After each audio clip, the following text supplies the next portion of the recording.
നമസ്കാരം. ഇന്ത്യയിൽ ബാങ്കുകളിൽ നിന്ന് കോടിക്കണക്കിന് രൂപയുടെ വായ്പ എടുത്തതിന് ശേഷം തിരിച്ചടയ്ക്കാതെ വിദേശത്തേക്ക് രക്ഷപ്പെട്ട നിരവധി വ്യവസായികളുണ്ട്.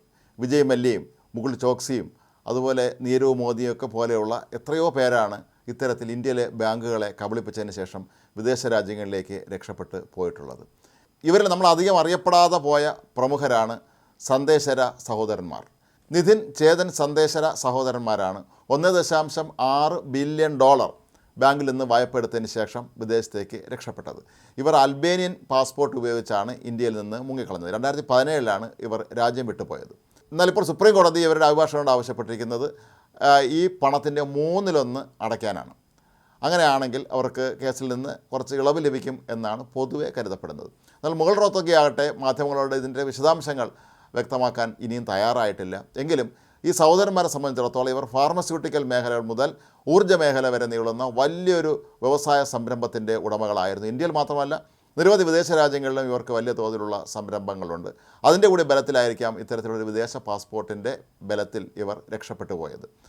നൈജീരിയയുടെ ആകെ വരുമാനത്തിന് 2.8% ഇവരുടെ കമ്പനികളിൽ നിന്നുള്ള വരുമാനമാണ് എന്നാണ് പറയപ്പെടുന്നത്. അത്രത്തോളം അതിസമ്പന്നരായ വ്യക്തികളാണ് ഇവർ. നേരത്തെ തന്നെ ഇവിടെ നിന്ന് രക്ഷപ്പെട്ട് പോയ വിജയ് മല്യയും മുകുൾ ചോക്സിയും എല്ലാം തന്നെ ഇപ്പോൾ വിദേശ രാജ്യങ്ങളിൽ പതിവ് പോലെ അത്യാഡംബര ജീവിതം നയിക്കുകയാണ്. സന്ദേശര സഹോദരന്മാരെ സംബന്ധിച്ചും ഇവരും ആഡംബര ജീവിതത്തിന് പേരുകേട്ട ആളുകളായിരുന്നു. നിരന്തരമായി ഇവർ ഇന്ത്യയിലും വിദേശത്തുമൊക്കെ തന്നെ ബോളിവുഡിലെ വലിയ താരങ്ങളെ ഉൾപ്പെടുത്തിക്കൊണ്ടുള്ള വലിയ പാർട്ടികൾ സംഘടിപ്പിക്കുക പതിവായിരുന്നു. ഇതൊക്കെ തന്നെ ഇവരുടെ ധാരാളിത്വവും ആഡംബരവും ഒക്കെ പ്രദർശിപ്പിക്കുന്നതിനുള്ള ഒരു വേദിയാക്കി ഇവർ മാറ്റുകയും ചെയ്തിരുന്നു.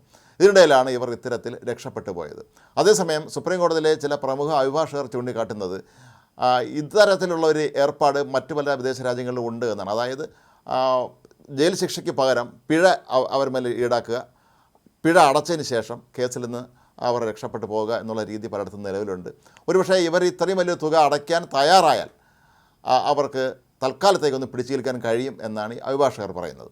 തൽക്കാലം $570 മില്യൺ ഇവർ അടച്ചാൽ ഇവർക്ക് തൽക്കാലം ഒന്ന് പിടിച്ചു നിൽക്കാം. പക്ഷെ അവർ അതിന് തയ്യാറാകുമോ എന്നുള്ളതാണ് ഒരു ചോദ്യം. മാത്രവുമല്ല, ഈ സന്ദേശര സഹോദരന്മാർ പറയുന്നത് തങ്ങൾ നിരപരാധികളാണ്, തങ്ങൾക്ക് വ്യവസായത്തിലേറ്റ ചില തിരിച്ചടികളാണ് ഇത്തരത്തിലുള്ളൊരു തീരുമാനമെടുക്കാൻ കാരണമായത് എന്നൊക്കെയാണ്. എന്നാലൊന്നും തന്നെ അംഗീകരിക്കാൻ നമ്മുടെ നാട്ടിലെ നിയമവ്യവസ്ഥ ഒരിക്കലും തയ്യാറാകുകയില്ല. കാരണം ഇവർ തട്ടിപ്പ് നടത്തിയതായി വളരെ വ്യക്തമാണ്. അതല്ലെങ്കിൽ എന്തുകൊണ്ടാണ് ഇവർ രാജ്യം വിട്ടുപോയത് എന്നുള്ള സ്വാഭാവികമായൊരു ചോദ്യവും ഉയരുന്നുണ്ട്.